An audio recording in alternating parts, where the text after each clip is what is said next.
Hello दोस्तों, स्वागत है आपका कूल क्लास में। तो आज की इस वीडियो में हम भारत पर मुस्लिम आक्रमण के बारे में पढ़ेंगे। देखो, प्राचीन समय में सिंध भी भारत का हिस्सा था, ठीक है, जो वर्तमान में अभी पाकिस्तान में है। और मुस्लिम आक्रमणकारियों ने सबसे पहले भारत के सिंध क्षेत्र पर ही आक्रमण किया था, तो इसलिए इसको इतिहास में अरबों का भारत पर आक्रमण या अरबों का सिंध पर आक्रमण भी कहा जाता है, ठीक है। अब देखो, इसे अरबों का भारत पर आक्रमण क्यों कहा जाता है? क्योंकि प्राचीन समय में जो इस्लाम या मुस्लिम धर्म का उदय हुआ वो कहाँ से हुआ? वो सऊदी अरब से हुआ। तो सऊदी अरब से उसका विस्तार धीरे धीरे अन्य क्षेत्रों में भी होने लगा। धीरे धीरे मुस्लिम आक्रमणकारियों ने क्या किया?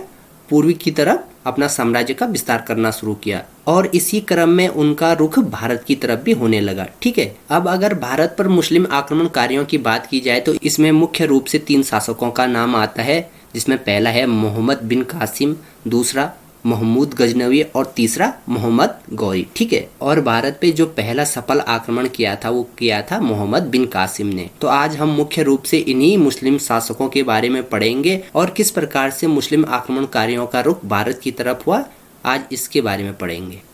देखो, भारत पर मुस्लिम आक्रमण कैसे हुआ, इसके बारे में जानने से पहले हमें थोड़ा इस्लाम धर्म का उदय कैसे हुआ और कैसे यह विभिन्न क्षेत्रों में फैला, इसके बारे में थोड़ा हम पढ़ लेते हैं। इस्लाम धर्म का उदय कैसे हुआ, इसको समझने के लिए हम थोड़ा मानचित्र पे आते हैं। देखो, यहाँ पर है भारत, ये है पाकिस्तान और ये अफगानिस्तान। तो प्राचीन समय में ये पूरा हिस्सा जो था ये भारत का ही था, ठीक है। और यहाँ पे देख सकते हैं आप, यहाँ पे है सऊदी अरब। तो जो इस्लाम धर्म का उदय हुआ वो सऊदी अरब से ही हुआ, ठीक है। यहाँ पे इस्लाम धर्म पनपा सबसे पहले। धीरे धीरे यह इस्लाम धर्म सऊदी अरब के पूरे क्षेत्र में फैल गया, ठीक है। ये वाला पूरा क्षेत्र में इस्लाम धर्म का प्रचार प्रसार हो गया। जब पूरे सऊदी अरब में इस्लाम धर्म का प्रचार प्रसार हो गया तो इस्लाम धर्म सऊदी अरब के बाहर वाले क्षेत्रों में भी फैलने लगा, ठीक है। और इसका प्रचार प्रसार ठीक यहाँ पे ये है दक्षिण अफ्रीका, इसके कुछ देश जैसे मिस्र, सूडान, लीबिया, इनमें भी इस्लाम धर्म का प्रचार प्रसार उस टाइम तेजी से हो गया। सऊदी अरब से अगर हम पूर्वी क्षेत्रों की बात करें तो इसका प्रचार प्रसार ईरान तक होने लगा और धीरे धीरे यह इस वाले पूरे क्षेत्र में फैल गया। और जब इस्लाम धर्म का प्रचार प्रसार, यहाँ पे थोड़ा समझो, ईरान से यह धीरे धीरे उज्बेकिस्तान, आपका अफगानिस्तान में भी फैलने लगा। तो इसी क्रम में जो इस्लाम धर्म का प्रचार प्रसार था वो भारत की तरफ भी जाने लगा, ठीक। और भारत में इस्लाम धर्म का आगमन कैसे हुआ, उससे पहले हम थोड़ा ये जान लेते हैं कि सऊदी अरब में इस्लाम धर्म का उदय कैसे हुआ, ठीक है। यहाँ पे देख सकते हैं इस्लाम धर्म के जो संस्थापक थे वो कौन थे? हजरत मोहम्मद साहब, ठीक है। कौन? हजरत मोहम्मद साहब। जो हजरत मोहम्मद साहब थे, इनका जन्म कहाँ हुआ? 570 ईस्वी में मक्का, सऊदी अरब में, ठीक है। जो मक्का नामक स्थान है, यहाँ पे हजरत मोहम्मद साहब का जन्म हुआ। और मक्का कहाँ पड़ता है? सऊदी अरब। आप यहाँ पे देख सकते हैं इस वाले पार्ट में हजरत मोहम्मद साहब का जन्म हुआ था और यहीं से इस्लाम धर्म की शुरुआत भी हुई थी, उदय हो गया था इस्लाम धर्म का। अगला पॉइंट आता है इसमें, हजरत मोहम्मद साहब को ज्ञान की प्राप्ति कब हुई? 610 ईस्वी में हीरा नामक गुफा, जो कि कहाँ है? मक्का में, ठीक है। और मक्का कहाँ पड़ता है? मक्का भी आपका सऊदी अरब में पड़ता है। देखो, भारत में मुस्लिम आक्रमण कैसे हुआ, इसको जानने के लिए थोड़ा हमें इस्लाम धर्म का उदय कैसे हुआ इसको भी जानना जरूरी है। तो इस वजह से हमें थोड़ा इसको समझने की जरूरत है। हजरत मोहम्मद साहब की मृत्यु कब हुई? 8 जून 632 ईस्वी को, ठीक है। अब देखो, हजरत मोहम्मद साहब की मृत्यु के बाद जो इस्लाम धर्म था वो क्या हो गया? 2 पंथों में बढ़ गया, ठीक है। पहला सुन्नी और दूसरा शिया। सुन्नी पंथ कौन था? जो हजरत मोहम्मद साहब, जो कि इस्लाम धर्म के संस्थापक थे, उनके कार्यों एवं कथनों में विश्वास करते थे, वो क्या कहलाए? सुन्नी पंथ वाले, ठीक है। और शिया पंथ वाले कौन कहलाए? जो अली की शिक्षा में विश्वास करते थे, ठीक है। अली कौन था? अली हजरत मोहम्मद साहब का दामाद था, ठीक है। देखो, इस्लाम धर्म में एक और शब्द आता है खलीफा। खलीफा किसे कहा जाता है? हजरत मोहम्मद साहब के उत्तराधिकारी को खलीफा कहा जाता था, ठीक है। अब देखो, जब हजरत मोहम्मद साहब की मृत्यु हो गई तो उसके बाद इस्लाम धर्म 2 पंथों में बढ़ गया, सुन्नी और शिया, ठीक है। इसके बाद जो खलीफा पद था वो धार्मिक पद न रहकर एक राजनीतिक पद में बदल गया, ठीक है। तो इसी वजह से जो इस्लाम धर्म था उसका प्रचार प्रसार अन्य क्षेत्रों में भी होने लगा और इसी क्रम में जो इस्लाम धर्म का प्रचार प्रसार था, जो मुस्लिम आक्रमणकारी थे उन्होंने भारत की तरफ भी रुख किया। ठीक है, अब देखो मध्यकालीन भारत के प्रारंभ में ही मुस्लिम शासकों ने भारत पर आक्रमण करना शुरू कर दिया था। ठीक है, तो इन मुस्लिम शासकों के बारे में हम थोड़ा कहानी के माध्यम से समझने का प्रयास करेंगे। यहाँ पे मैंने छोटे छोटे कीवर्ड्स या यूं कहें कुछ सरल शब्द लिए हैं जिनसे आपको इन शासकों के बारे में समझने में आसानी होगी, क्योंकि इसके बारे में हम विस्तार से आगे पढ़ेंगे। अभी मेरा प्रयास सिर्फ इतना है कि इन सरल शब्दों से आपके माइंड में एक आइडिया आ जाए कि कौन सी चीज किस शासक के शासन काल में हुई थी, और पीछे जब आप विस्तार से पढ़ेंगे तो फिर आपको वो चीज याद आ जाएगी और इससे आपको उन तथ्यों को याद रखने में आसानी होगी। ठीक है, तो अब हम मुस्लिम आक्रमणकारियों के बारे में कहानी के माध्यम से समझने का प्रयास करते हैं। अब देखो, जो मोहम्मद बिन कासिम था वो पहला सफल मुस्लिम आक्रमणकारी था भारत पे। ठीक है, इसने 712 ईस्वी में क्या किया, भारत के सिंध प्रांत पर अपना अधिकार कर लिया। ठीक है, यहाँ तक समझे आप। जो मोहम्मद बिन कासिम था वो कहाँ का था, अरब का था, और ये पहला मुस्लिम सफल आक्रमणकारी था भारत पे, जिसने सिंध पर अपना अधिकार कर लिया था। ठीक है, जब इसने सिंध पर अपना अधिकार कर लिया तो इसने क्या किया, भारत के इतिहास में पहली बार जजिया कर लागू किया। ठीक है, अब ये जजिया कर क्या होता है, ये जजिया कर एक धार्मिक कर है जो गैर मुस्लिमों से वसूला जाता है। ठीक है, इसको समझे आप। जजिया कर क्या होता है, एक धार्मिक कर होता है और इसको गैर मुस्लिमों से वसूला जाता है। ठीक है, अब देखो, जो मोहम्मद बिन कासिम था उसका मुख्य उद्देश्य क्या था, पहला धन दौलत को लूटना या साम्राज्य का विस्तार करना, दूसरा इस्लाम धर्म का प्रचार प्रसार करना। ठीक है, अभी इसको हम फिर से एक बार समझने का प्रयास करते हैं। ठीक है, जो मोहम्मद बिन कासिम था ये अरब से था। ठीक है, और इसने भारत पर पहला सफल आक्रमण किया। कब किया, 712 ईस्वी में। देखो मैं यहाँ पे क्या बोल रहा हूँ, पहला सफल आक्रमण। ठीक है, इससे पहले 2 आक्रमण हुए 711 ईस्वी में, लेकिन वो सफल नहीं रहे। सिर्फ इतना याद रखें आप कि पहला सफल मुस्लिम आक्रमण 712 ईस्वी में मोहम्मद बिन कासिम ने किया। इसने सिंध पर अपना अधिकार कर लिया। ठीक है, और इसके बाद जब इसने सिंध पर अधिकार कर लिया तो इसने वहाँ जजिया कर लागू किया। ठीक है, जजिया कर क्या होता है, एक धार्मिक कर है। मोहम्मद बिन कासिम का मुख्य उद्देश्य क्या था, साम्राज्य के विस्तार के साथ साथ धन दौलत लूटना और इस्लाम धर्म का प्रचार प्रसार करना। ठीक है, देखो इसमें आपको कुछ भी ज्यादा दिमाग पर जोर देने की जरूरत नहीं है, सिर्फ आपको चीजों को समझना है। ठीक है, अगर आपने एक बार चीजें समझ ली तो फिर आप इसको आसानी से समझ जाएंगे। अब आगे बात करते हैं महमूद गजनी की। ठीक है, देखो अगर भारत में मुस्लिम आक्रमणकारियों की बात की जाए तो उसमें मोहम्मद गजनवी का नाम हमेशा पहले आता है। अब देखो ऐसा क्यों, देखो महमूद गजनवी के बारे में जानने से पहले थोड़ा इसके पीछे चलते हैं हम। 1932 ईस्वी में अल्पतगीन नामक एक तुर्क ने गजनी साम्राज्य की स्थापना की। ठीक है, जो मूल रूप से तुर्क था। ठीक है, तो इसने क्या की, गजनी साम्राज्य की स्थापना की। अल्पतगीन की मृत्यु के बाद प्रीतिगीन नामक शासक ने कुछ समय के लिए शासन किया, लेकिन उसके बाद जो मुख्य रूप से शासन किया वो किसने किया, अल्पतगीन का गुलाम सुबुक्तगीन ने। ठीक है, और सुबुक्तगीन का पुत्र कौन था, गजनवी। ठीक है, महमूद गजनवी। महमूद गजनवी ने अपने शासन काल में 1000 से 1027 ईस्वी के बीच भारत पर 17 बार आक्रमण किया। ठीक है, महमूद गजनवी ने अपना 16वां आक्रमण सोमनाथ मंदिर पर किया, और ये आक्रमण उसने कब किया, 1025 ईस्वी में। ठीक है, आगे बात करते हैं इसी क्रम में। भारत पर मोहम्मद गजनवी का अंतिम आक्रमण 1027 ईस्वी में हुआ, और किसके विरुद्ध हुआ, जाटों के विरुद्ध। ठीक है, जाटों के विरुद्ध भारत पर उसका अंतिम आक्रमण था, और 1030 ईस्वी में मोहम्मद गजनवी की मृत्यु हो गई। अब थोड़ा इसको कहानी के माध्यम से समझने का प्रयास करते हैं हम। 1932 ईस्वी में अल्पतगीन एक तुर्क मूल का था जिसने गजनी साम्राज्य की स्थापना की। ठीक है, गजनी मूल रूप से कहाँ पड़ता है, अफगानिस्तान में पड़ता है। अल्पतगीन के बाद मुख्य रूप से सुबुक्तगीन, जो कि अल्पतगीन का गुलाम था, उसने शासन किया, और सुबुक्तगीन का पुत्र था महमूद गजनवी। ठीक है,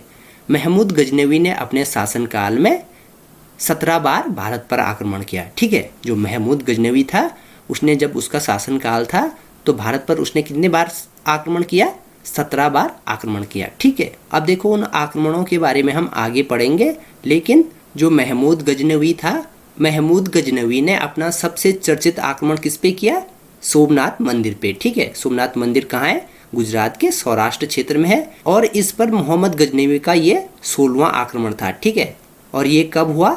1025 ईस्वी में। फिर उसके बाद 1027 ईस्वी में उसने जाटों के विरुद्ध अपना अंतिम आक्रमण किया, ठीक है। और 1030 ईस्वी में उसकी मृत्यु हो गई। इसी क्रम में एक और मुस्लिम आक्रमणकारी हुए, मोहम्मद गौरी। 1173 ईस्वी में शहाबुद्दीन मोहम्मद गौरी गौर का शासक बना, ठीक है। गौर कहाँ पड़ता है? गौर गजनी व हेरात के मध्य एक छोटा सा पहाड़ी प्रदेश था। तो 1173 ईस्वी में जो शहाबुद्दीन मोहम्मद गौरी था वो गौर प्रदेश का शासक बना, ठीक है। और मुख्य रूप से ये गौर प्रदेश भी महमूद गजनवी के अधीन था, ठीक है। भारत पर मोहम्मद गौरी ने 1175 ईस्वी में प्रथम बार आक्रमण मुल्तान पर किया। मोहम्मद गौरी ने भारत पर अपना प्रथम आक्रमण कहाँ किया? मुल्तान पे किया, ठीक है। मुल्तान उस समय भारत का हिस्सा था और वर्तमान में पाकिस्तान का भाग है, ठीक है। फिर उसके बाद 1178 ईस्वी में उसने गुजरात पर आक्रमण किया, जहां पर उसको पराजय का सामना करना पड़ा। और उस समय गुजरात का शासक कौन था? भीम द्वितीय था, ठीक है। उसके बाद तराइन का प्रथम युद्ध हुआ, जो किसके बीच हुआ? मोहम्मद गौरी और पृथ्वीराज चौहान के बीच। कब? 1191 ईस्वी में, ठीक है। और इसमें भी मोहम्मद गौरी की हार हुई और पृथ्वीराज चौहान की जीत हुई, ठीक है। 1192 ईस्वी में फिर से तराइन का द्वितीय युद्ध हुआ और इसमें मोहम्मद गौरी की जीत हुई, ठीक है। और उसके बाद 1194 में चंदावर का युद्ध हुआ और ये किस किस के बीच हुआ? ये मोहम्मद गौरी और जयचंद के बीच हुआ और इसमें जयचंद की पराजय हुई। और उसके बाद 15 मार्च 1206 ईस्वी को मोहम्मद गौरी की हत्या हो गई थी। तो इस प्रकार से आपको इन शासकों के बारे में मोटे मोटे तौर पे थोड़ा जानकारी हो गई होगी। और अब हम जब आगे इसको विस्तार से पढ़ेंगे तो आपको ये चीज़ याद आ जाएगी और फिर आपको इन चीज़ों को याद रखने में आसानी होगी। अब सबसे पहले हम पढ़ते हैं मोहम्मद बिन कासिम के बारे में। इसमें पहला पॉइंट आता है, भारत पर पहला मुस्लिम आक्रमण मोहम्मद बिन कासिम ने किया, ठीक है। जैसे मैंने पहले भी कहा था, भारत पर पहला मुस्लिम आक्रमण किसने किया? मोहम्मद बिन कासिम ने किया। दूसरा पॉइंट आता है इसमें, 712 ईस्वी में मोहम्मद बिन कासिम के नेतृत्व में अरबों ने भारत पर पहला सफल आक्रमण किया। कब? 712 ईस्वी में। किसके नेतृत्व में? मोहम्मद बिन कासिम के नेतृत्व में। अगला पॉइंट आता है इसमें, 712 ईस्वी में अरबों ने सिंध पर आक्रमण करके सिंध पर अपना अधिकार कर लिया, ठीक है। 712 ईस्वी में अरबों ने क्या किया? सिंध पर आक्रमण किया और इसको अपने अधिकार में कर लिया। अब देखो यहाँ पर थोड़ा ध्यान देने योग्य बात है, अरब कौन थे मुख्य रूप से? अरब मुख्य रूप से थे मुस्लिम, ठीक है। आप इसको इस तरह भी समझ सकते हैं, भारत पर अरबों का आक्रमण, और आप इसको इस प्रकार से भी समझ सकते हैं, भारत पर पहला मुस्लिम आक्रमण, ठीक है। क्योंकि जो भारत पर पहला मुस्लिम आक्रमण किया था वो किसने किया था? वो अरबों ने ही किया था, ठीक है। इसमें आपको कंफ्यूजन नहीं होना है क्योंकि अरब वासी ही मुस्लिम धर्म वाले थे, ठीक है। आगे बात करते हैं, अरब आक्रमण के समय सिंध का शासक दाहिर था, ठीक है। जिस समय मोहम्मद बिन कासिम ने सिंध पर आक्रमण किया उस समय सिंध का शासक कौन था? दाहिर था, ठीक है। आगे बात करते हैं, अब अरबों का भारत पर आक्रमण करने का मुख्य उद्देश्य भारत की धन दौलत को लूटना और इस्लाम धर्म का प्रचार प्रसार करना था, ठीक है। अरबों का भारत पर आक्रमण करने का मुख्य उद्देश्य क्या था? धन दौलत लूटना, साम्राज्य का विस्तार करना और इस्लाम धर्म का प्रचार प्रसार करना, ठीक है। आगे बात करते हैं, भारत के इतिहास में पहली बार जजिया कर मोहम्मद बिन कासिम के नेतृत्व में ही था। देखो, जब मोहम्मद बिन कासिम ने भारत के सिंध प्रांत पर आक्रमण किया और उस पर अपना अधिकार कर लिया तो उसने भारत में भी जजिया कर लागू कर दिया था, ठीक है। अब जजिया कर क्या होता है? जजिया कर एक धार्मिक कर है, ठीक है, जो गैर मुस्लिमों से वसूला जाता है। इस बात को आप अच्छे से समझ लें, इससे काफी क्वेश्चन एग्जाम में पूछे जा सकते हैं। अगला पॉइंट आता है इसमें, अबू बकर द्वारा लिखित चचनामा या फतेहनामा से हमें अरबों के भारत पर आक्रमण और सिंध के इतिहास के बारे में जानकारी मिलती है, ठीक है। अबू बकर द्वारा लिखित क्या? चचनामा या फतेहनामा, ठीक है। इससे हमें अरबों के भारत पर आक्रमण और सिंध के इतिहास की जानकारी मिलती है। देखो, मैं बार बार सिंध को भारत का भाग इसलिए कह रहा हूँ क्योंकि प्राचीन समय में पाकिस्तान, अफगानिस्तान के कुछ क्षेत्र ये सब भारत के भाग थे, ठीक है। आगे बात करते हैं, भारत पर मुस्लिम आक्रमणकारियों में अगर किसी का नाम सबसे आगे आता है तो वो है महमूद गजनवी। अब ऐसा क्यों, इसके बारे में हम आगे पढ़ेंगे। पहला पॉइंट आता है इसमें, 932 ईस्वी में अल्पतगीन ने गजनी साम्राज्य की स्थापना की। ठीक है, 920 ईस्वी में किसने? अल्पतगीन ने। ठीक है, और अल्पतगीन मुख्य रूप से तुर्क था। ठीक है, मूल रूप से अल्पतगीन तुर्क था। आगे बात करते हैं, अल्पतगीन की राजधानी गजनी थी और गजनी पड़ता है आपका अफगानिस्तान में। ठीक है, अल्पतगीन की राजधानी गजनी थी तो इस वजह से भी इसको गजनी साम्राज्य कहा गया है। अगला पॉइंट आता है इसमें, अल्पतगीन यामनी वंश का संस्थापक था। जो अल्पतगीन था वो यामनी वंश का संस्थापक था। देखो, यामनी वंश को ही गजनवी वंश कहा जाता है। ठीक है, इसमें आपको कंफ्यूजन नहीं होना है। ठीक है, कभी कभी एग्जाम में क्वेश्चन आ सकता है कि यामनी वंश का संस्थापक कौन था, तो यामनी वंश का संस्थापक अल्पतगीन था। ठीक है, और अल्पतगीन कौन था? अल्पतगीन एक तुर्क गुलाम था जिसने 1932 ईस्वी में गजनी साम्राज्य या यामनी साम्राज्य की स्थापना की। अगला पॉइंट आता है इसमें, अल्पतगीन की मृत्यु के बाद अल्पतगीन का गुलाम सुबुक्तगीन 1977 ईस्वी में गजनी की गद्दी पर बैठा।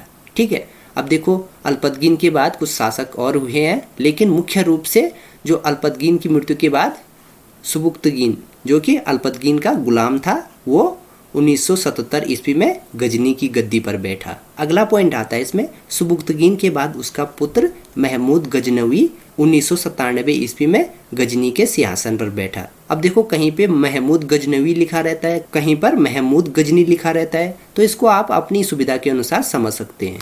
आगे बात करते हैं, अगला पॉइंट आता है इसमें, महमूद गजनवी ने 1000 ईस्वी से 1027 के बीच भारत पर 17 बार आक्रमण किया। देखो, मैंने पहले भी कहा था, अगर भारत पर मुस्लिम आक्रमणकारियों की बात हो उसमें महमूद गजनी का नाम सबसे ऊपर आता है। 997 ईस्वी में महमूद गजनवी गजनी का शासक बना और 1000 ईस्वी से 1027 के बीच उसने भारत पर 17 बार आक्रमण किया। ठीक है, तो इसलिए महमूद गजनवी का नाम मुस्लिम आक्रमणकारियों में सबसे ऊपर आता है। अगला पॉइंट आता है इसमें, महमूद गजनवी ने भारत पर पहला आक्रमण 1000 ईस्वी में किया। ठीक है, कब किया?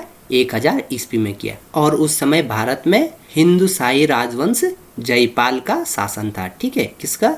जयपाल का शासन। अब देखो, इस युद्ध में उसने सिर्फ भारत के सीमावर्ती क्षेत्रों पर आक्रमण किया, ना तो इसमें किसी की जीत हुई ना तो पराजय हुई। वहां से कुछ धन लेकर वो वापस गजनी चला गया। ठीक है, अगला पॉइंट आता है इसमें, महमूद गजनवी ने 1001 ईस्वी में हिंदू शाही राजवंश जयपाल के विरुद्ध आक्रमण किया था और इसमें जयपाल की पराजय हुई थी। अब देखो, 1000 ईस्वी में उसने पहला आक्रमण किया। ठीक है, और पुनः 1001 ईस्वी में वो भारत पर आक्रमण करने आया और उसने हिंदू शाही राजवंश जयपाल को पराजित कर दिया। देखो, अभी हम महमूद गजनवी के जो महत्वपूर्ण आक्रमण है सिर्फ उन्हीं के बारे में पढ़ेंगे। ठीक है, अगला पॉइंट आता है इसमें, महमूद गजनवी ने भारत पर 6वां आक्रमण 1008 ईस्वी में किया और उस समय हिंदू शाही राजवंश का शासक आनंद पाल था। ठीक है, जिसमें आनंद पाल की पराजय हुई। अब देखो, मोहम्मद गजनवी ने भारत पर 6वां आक्रमण कब किया? 1008 ईस्वी में। ठीक है, और उस समय हिंदू शाही राजवंश का शासक कौन था? आनंद पाल। और आनंद पाल किसका पुत्र था? आनंद पाल जयपाल का पुत्र था। और एक और बात याद रखने योग्य है, आनंद पाल जो था वो हिंदू शाही राजवंश का तीसरा शासक और अंतिम शासक भी था। आगे बात करते हैं, महमूद गजनवी का उद्देश्य क्या था? संपत्ति लूटना तो उसका उद्देश्य था ही, पर जब उसने 6वां आक्रमण किया भारत पर, उस समय से मोहम्मद गजनवी मूर्तिवाद के विरुद्ध भी हो गया। ठीक है, वो जहाँ भी मंदिरों में मूर्ति दिखती, मूर्तियों का खंडन करने लगा। आगे बात करते हैं, अगला पॉइंट आता है इसमें, महमूद गजनवी ने 1025 ईस्वी में गुजरात के सोमनाथ मंदिर पर आक्रमण किया। ठीक है, कब? 1025 ईस्वी में गुजरात के सोमनाथ मंदिर पर आक्रमण किया। इस आक्रमण के दौरान उसे 20 लाख दिनार की संपत्ति हाथ लगी और उस समय गुजरात का शासक कौन था? चालुक्य वंश का भीम प्रथम। ठीक है, देखो, यह काफी इंपॉर्टेंट पॉइंट है। जब महमूद गजनवी ने सोमनाथ मंदिर पर आक्रमण किया तो वो उसका 16वां आक्रमण था। ठीक है, 16वां आक्रमण उसने सोमनाथ मंदिर पर किया। और सोमनाथ मंदिर गुजरात के किस क्षेत्र में है? सौराष्ट्र क्षेत्र में है। तो जिस समय मोहम्मद गजनवी ने सोमनाथ मंदिर पर आक्रमण किया तो उस समय गुजरात का शासक कौन था? चालुक्य वंश का राजा भीम प्रथम था। इससे काफी ज्यादा क्वेश्चन एग्जाम में पूछे जा सकते हैं। देखो, क्वेश्चन आ सकता है कि महमूद गजनवी द्वारा सोमनाथ मंदिर पर किया गया आक्रमण कौन सा था? ठीक है, तो महमूद गजनवी द्वारा सोमनाथ पर किया गया आक्रमण 16वां था। ठीक है, 16वां आक्रमण उसने सोमनाथ मंदिर पर किया। एक और क्वेश्चन बन सकता है कि महमूद गजनवी ने जब सोमनाथ के मंदिर पर आक्रमण किया तो उस समय वहाँ का शासक कौन था? तो उस समय वहाँ का शासक कौन था? भीम प्रथम था। ठीक है, चालुक्य वंश का राजा भीम प्रथम। एक और बात याद रखने योग्य है, जब महमूद गजनवी ने सोमनाथ मंदिर पर आक्रमण किया तो उसको 20 लाख दिनार की संपत्ति हाथ लगी। थोड़ा यहाँ पे प्रिंटिंग में मिस्टेक हो गई और कहा जाता है कि इससे पहले उसने जो 15 आक्रमण किए थे उसमें उसको इतनी संपत्ति हाथ नहीं लगी जितनी संपत्ति उसको इस वाले युद्ध में, एक ही युद्ध में प्राप्त हुई। ठीक है, तो वह उस तमाम संपत्ति सोना चांदी को लेकर जब वापस गजनी जा रहा था तो रास्ते में उसका मुकाबला जाटों से हुआ। ठीक है, जाटों से हुआ तो जाटों ने उससे कुछ संपत्ति छीन ली, फिर भी महमूद गजनवी बहुत सारी संपत्ति ले जाने में सफल रहा। अगला पॉइंट आता है इसमें, महमूद गजनवी ने अपना अंतिम भारतीय आक्रमण 1027 ईस्वी में जाटों के विरुद्ध किया। ठीक है, अंतिम आक्रमण कौन सा था उसका? 17वां आक्रमण। ठीक है, अब देखो अंतिम आक्रमण उसने जाटों के विरुद्ध क्यों किया? क्योंकि जब 16वां आक्रमण उसने सोमनाथ मंदिर पर किया था तो वहां से जब वो 20 लाख दिनार की संपत्ति वापस गजनवी ले जा रहा था तो रास्ते में उसका मुकाबला किससे हुआ? जाटों से हुआ। ठीक है, तो जाटों ने उससे कुछ संपत्ति छीन ली थी। तो फिर 2 साल बाद 1027 ईस्वी में महमूद गजनवी फिर से भारत आया और उसने जाटों के विरुद्ध आक्रमण किया, जाटों को सबक सिखाने के लिए, और इनसे भी युद्ध में जीत गया और कुछ संपत्ति लेकर वापस चला गया। ठीक है, आगे बात करते हैं। सुल्तान की उपाधि धारण करने वाला प्रथम शासक महमूद गजनवी था। ठीक है, जो सुल्तान की उपाधि धारण की वो सबसे पहले किसने की? महमूद गजनवी ने की थी। अगला पॉइंट आता है इसमें, महमूद गजनवी की मृत्यु 1030 ईस्वी में हो गई थी। ठीक है, 1027 ईस्वी में तो उसने 17वां आक्रमण किया और उसके 3 साल बाद 1030 ईस्वी में उसकी मृत्यु हो गई। अब देखो यहाँ पर फिर से हम महमूद गजनवी द्वारा भारत पर किए गए आक्रमणों को याद करते हैं। सबसे पहले महमूद गजनवी ने भारत पर 17 बार आक्रमण किया। कब से कब तक? 1000 से 1027 के बीच। ठीक है, पहला आक्रमण 1000 ईस्वी में किया, किसके विरुद्ध? जयपाल के विरुद्ध। ठीक है, इसमें कोई निष्कर्ष नहीं निकला। ठीक है, दूसरा आक्रमण 1001 ईस्वी में जयपाल के विरुद्ध किया गया और इसमें जयपाल की पराजय हुई। छठवां आक्रमण 1008 ईस्वी में किया और इस समय गुजरात का शासक कौन था? भीम प्रथम था। इस समय महमूद गजनवी ने धन लूटने के साथ साथ मूर्ति खंडन का भी उद्देश्य बनाया था। ठीक है, महमूद गजनवी ने अपना 16वां आक्रमण 1025 ईस्वी में सोमनाथ मंदिर पर किया। ठीक है, यह उसके जीवन काल में भारत पर किया गया सबसे चर्चित आक्रमण है। ठीक है, जिसमें उसने सोमनाथ मंदिर से 20 लाख दिनार की संपत्ति को लूट लिया था। और महमूद गजनवी का अंतिम आक्रमण 1027 ईस्वी में हुआ और ये किसके विरुद्ध हुआ? ये जाटों के विरुद्ध हुआ। ठीक है, देखो मेरा पूरा प्रयास है कि आप लोगों को यह जानकारी अच्छे से समझ में आए, लेकिन अगर आपको जानकारी फिर भी समझ में नहीं आ रही है तो आप वीडियो को एक बार दोबारा जाकर देखें तो फिर आपको अच्छे से समझ में आ जाएगा। अब आगे बात करते हैं। अगला पॉइंट आता है इसमें, फरूकी, उतबी, फिरदौसी और अलबरूनी जैसे विद्वान महमूद गजनवी के दरबार में रहते थे। ठीक है, कौन? फरूकी, उतबी, फिरदौसी और अलबरूनी। ठीक है, अगला पॉइंट आता है इसमें, अलबरूनी प्रसिद्ध इतिहासकार, दार्शनिक और संगीतज्ञ था। ठीक है, किसकी बात हो रही है यहाँ पे? अलबरूनी की बात हो रही है और उसकी प्रसिद्ध रचना क्या थी? तहकीक-ए-हिंद। ठीक है, इसको याद रखें आप, अलबरूनी की प्रसिद्ध रचना क्या थी? तहकीक-ए-हिंद। ठीक है, अगला पॉइंट आता है इसमें, उतबी ने किताब-उल-यामनी की रचना की। ठीक है, उतबी कौन था? उतबी महमूद गजनवी के दरबार में रहने वाला एक विद्वान था। ठीक है, और इसने किताब-उल-यामनी की रचना की और जो यह उतबी था यह महमूद गजनवी के साथ ही भारत आया था। ठीक है, आगे बात करते हैं। फिरदौसी महमूद गजनवी के साथ भारत आया था। जो फिरदौसी था वो भी महमूद गजनवी के साथ ही भारत आया था और उसने शाहनामा नामक ग्रंथ की रचना की। किसने? फिरदौसी ने। फिरदौसी भी महमूद गजनवी के दरबार में रहने वाला एक विद्वान था। आगे बात करते हैं। सन 1030 ईस्वी में महमूद गजनवी की मृत्यु हो गई, तब वह सिर्फ 59 वर्ष का था। ठीक है, कब? 1030 ईस्वी में महमूद गजनवी की मृत्यु हुई, तब वो कितने वर्ष का था? सिर्फ 59 वर्ष का था। तो देखो अभी तक हम 2 मुस्लिम आक्रमणकारियों के बारे में पढ़ चुके हैं जिन्होंने भारत पर आक्रमण किया। ठीक है, इसमें पहला मोहम्मद बिन कासिम और दूसरा महमूद गजनवी। ठीक है, और अब हम आगे मोहम्मद गौरी के बारे में पढ़ेंगे। ठीक है, मोहम्मद गौरी भी एक मुस्लिम आक्रमणकारी था जिसने भारत पर कई बार आक्रमण किया। ठीक है, इसमें पहला पॉइंट आता है महमूद गजनी के अधीन एक छोटा सा पहाड़ी क्षेत्र था जो गौर कहलाता था। ठीक है, अब देखो महमूद गजनी के अधीन एक छोटा सा पहाड़ी राज्य था। कहाँ था? हेरात और गजनी के मध्य। ठीक है, जो गौर कहलाता था। अगला पॉइंट आता है इसमें 1173 ईस्वी में शहाबुद्दीन मोहम्मद गौरी गौर का शासक बना। ठीक है, कहाँ का?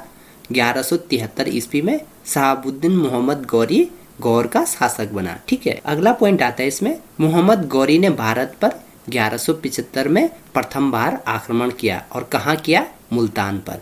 देखो, जो मोहम्मद गौरी था उसने भारत पर प्रथम बार आक्रमण कहाँ किया? मुल्तान पर किया। ठीक है, मुल्तान भी उस समय भारत का हिस्सा था। और कब किया? 1175 ईस्वी में। ठीक है, अगला पॉइंट आता है इसमें मोहम्मद गौरी का दूसरा आक्रमण 1178 ईस्वी में पाटन, जो कि कहाँ पड़ता है? गुजरात पर हुआ। यहाँ का शासक भीम द्वितीय ने गौरी को बुरी तरह परास्त किया था। अब देखो 1173 में मोहम्मद गौरी गौर का शासक बना। ठीक है, और 1175 में उसने प्रथम बार भारत पर आक्रमण किया। ठीक है, कहाँ किया? मुल्तान पे किया। और उसके बाद दूसरा आक्रमण उसने 1178 ईस्वी में किया। कहाँ किया? गुजरात में। और गुजरात का शासक उस समय कौन था? भीम द्वितीय था। और भीम द्वितीय ने मोहम्मद गौरी को बुरी तरह से हराया उसमें।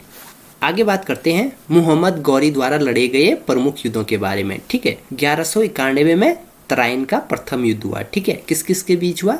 मोहम्मद गौरी और पृथ्वीराज चौहान के बीच। ठीक है, और इसमें पृथ्वीराज चौहान की जीत हुई।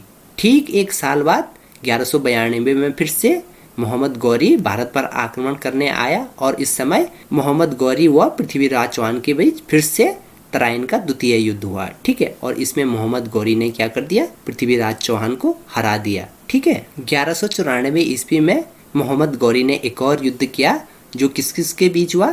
मोहम्मद गौरी और जयचंद के बीच। ठीक है, और इसमें भी मोहम्मद गौरी की जीत हुई। और इस युद्ध को किस नाम से जाना जाता है?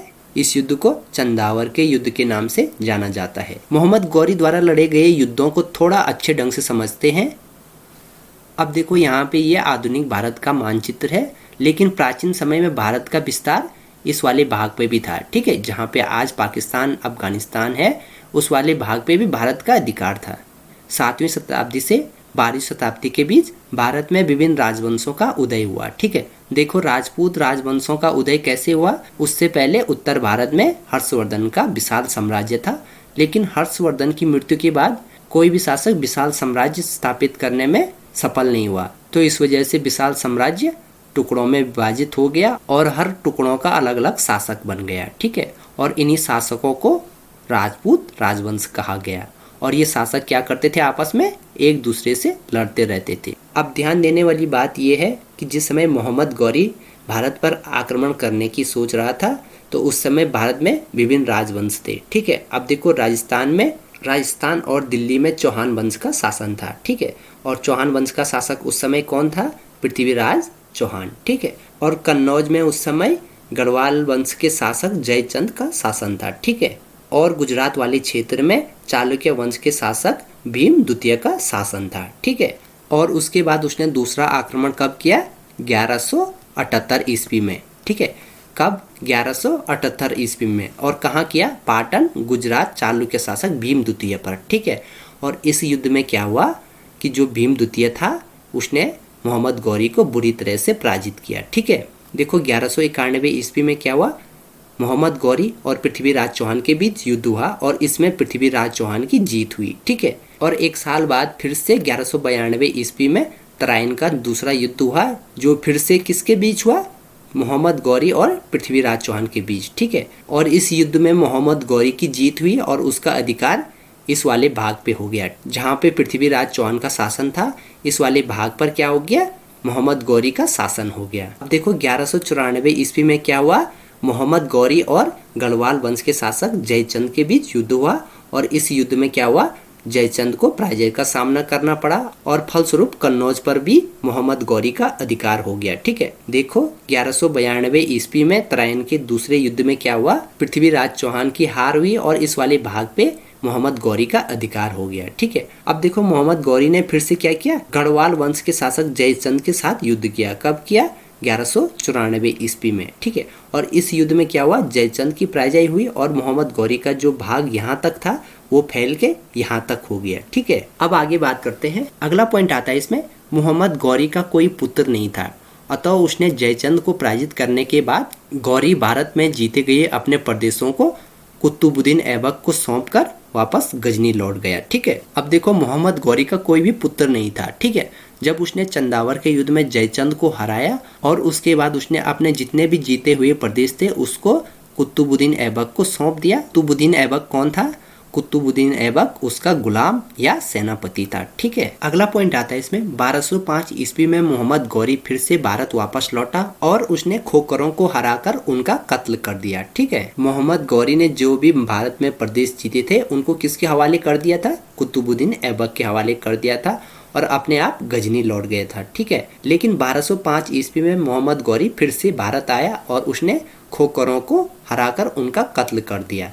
अब देखो खोखर कौन थे, भारतीय उपमहाद्वीप के पंजाब क्षेत्र में रहने वाला एक समुदाय था। ठीक है, अगला पॉइंट आता है इसमें, खोखरों पर विजय पश्चात जब मोहम्मद गौरी वापस गजनी लौट रहा था तो 15 मार्च 1206 ईस्वी को उसकी हत्या कर दी गई। जब मोहम्मद गौरी खोखरों पर विजय के पश्चात वापस अपने देश लौट रहा था तो 15 मार्च 1206 ईस्वी को उसकी हत्या कर दी गई। ठीक है, देखो आज हमने पढ़ा प्राचीन समय में भारत के पश्चिमी भाग में एक नए धर्म का उदय हुआ जिसका नाम था इस्लाम धर्म। ठीक है, देखते देखते इस धर्म का प्रचार प्रसार सऊदी अरब के बाहर वाले देशों में भी होने लगा। ठीक है, और इसी क्रम में जो इस्लाम धर्म था उसका रुख भारत की तरफ भी होने लगा और भारत में इस्लाम धर्म का आगमन किन किन आक्रमणकारियों के द्वारा हुआ इसके बारे में भी आज हमने पढ़ा।